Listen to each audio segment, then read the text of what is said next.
Hey, my name is Dwyer, and I've helped thousands of people become professionals in their own home fitness businesses.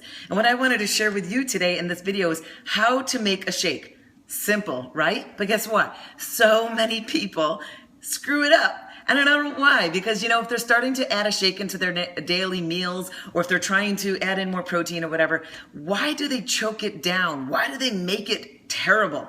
So I'm actually going to go through basically how to make a shake. Think about this though. So whatever shake you're using, again, everybody has their own taste and their own belief and value of whatever one they want. And of course, I'll show you one I'm using.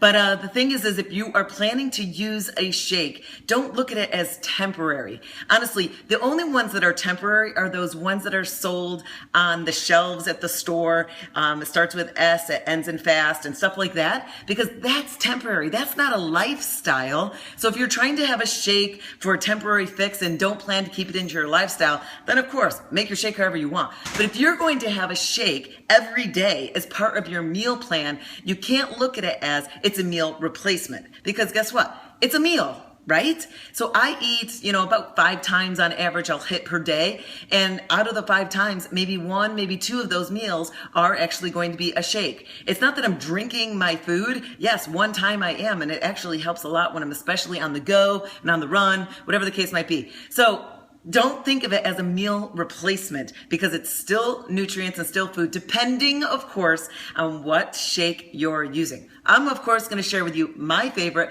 the one that is the most nutrient and has the rarest of superfoods in it. But I'm going to teach you how to make a shake. So let's go into some typical things people do. Have you seen this guy? The one who tries to stir it to death to try to make it to be so good. Like, please, I just want you to taste so good. And they're stirring and they're stirring, and it's clumpy and it's clumpy, and it's just never going to happen. This, why? Like, seriously, why are you just going to be putting it into torture? That's the way I look at it. So you don't need to stir it in a glass.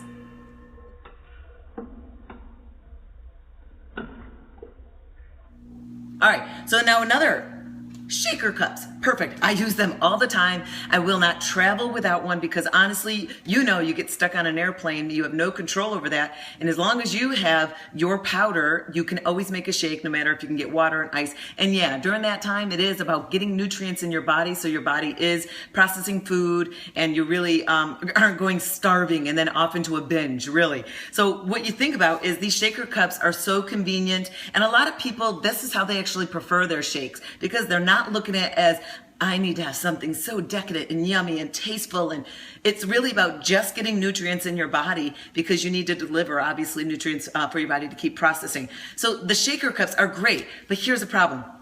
Personally, I don't prefer these little grate, because I don't feel it breaks up or mix up the powder as much. So what I prefer is actually these little balls, and you can get them in some stores, and basically you just put it in, put your liquid in. If you've got ice, put it in there, because of course more chilled tastes better, and shake, shake, shake, shake, shake, shake, shake, shake, shake. Lots of shaking, and then your shake is going to be a lot better. But let's go to the best way to have your daily meal every day. So how should you have your daily meal every day?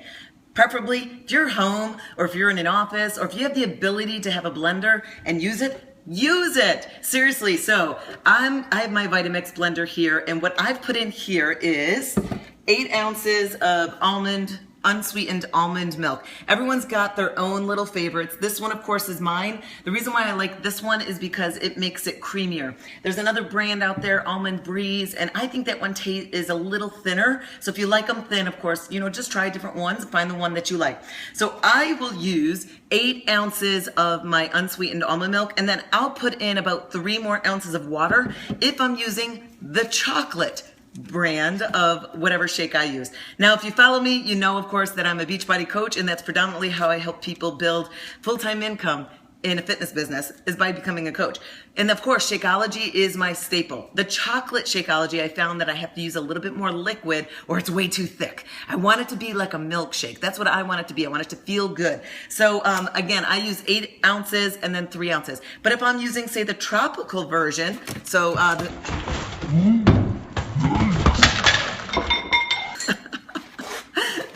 I'm using the tropical version here.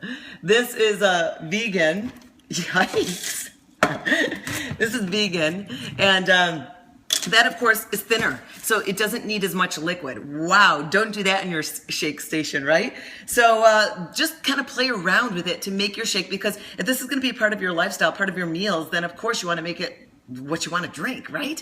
I've been drinking this shake, Shakeology, for over 6 years, ever since it came out. So that's pretty common in my meals. So that's how much liquid you're going to use. Now, if I still have some ice left, if you can tell, I use about this much ice. Now, I know a lot of people really like a lot of ice sometimes, and they might fill it way up. Play around with it. Guess how much you'll need. But I use probably about a cup of crushed ice. And I know people always see my shake videos, and they're like, how come you don't have a top on it? It's mostly because I use crushed ice. If I use the full cubes, then they pop all out of there. So I put that in there. And then now the next thing, of course, is you're going to add your shake powder, whatever it is. And again, I'm using Shakeology. Now, what do you put in it? Whatever you want to put into it. Make it taste good. So if I'm looking at how many calories are actually in what I have here, with 8 ounces of the almond milk, it's 30 calories. With shake, it is 160. So I've got 190 calories in my shake right now. That's not enough for me.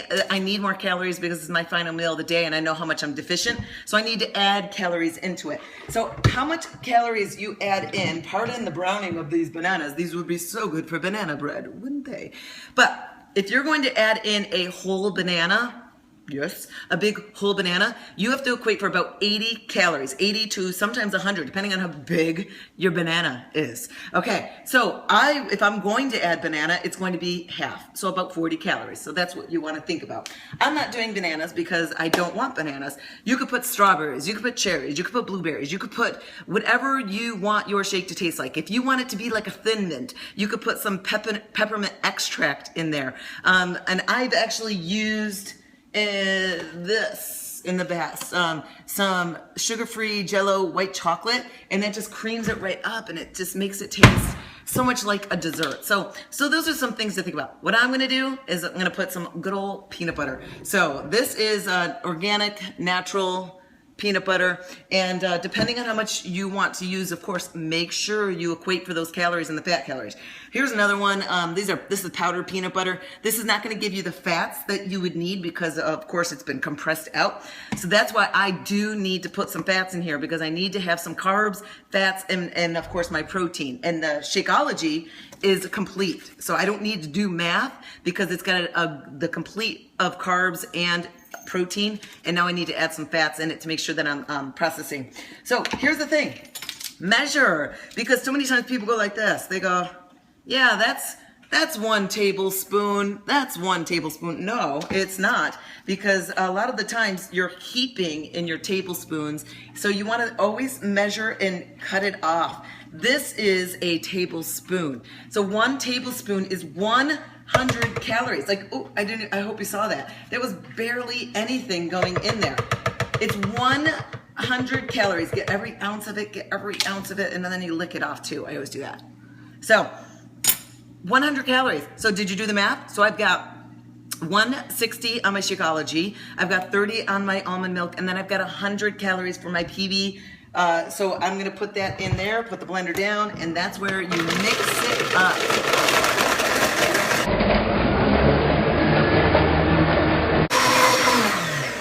Go as long as you want. Sometimes if you go longer, that gets creamier, but that's just as long as I did it, so you can see the consistency of this shake. Can you see that? There you go. There you go. Oh yeah. So that is one of the best ways for you to be able to make a shake, enjoy it, and get the nutrients that you need. So don't torture yourself with shakes. Make it part of your meals, because it's going to really help facilitate you getting to your goals. Make sure you go on facebook.com/Coach Dwyer to follow me. And if you have any questions, feel free to email me at Christine@ChristineDwyer.com, including if you want to get started as a coach to start building your fitness business at home and doing it online. Thanks again. Bye-bye.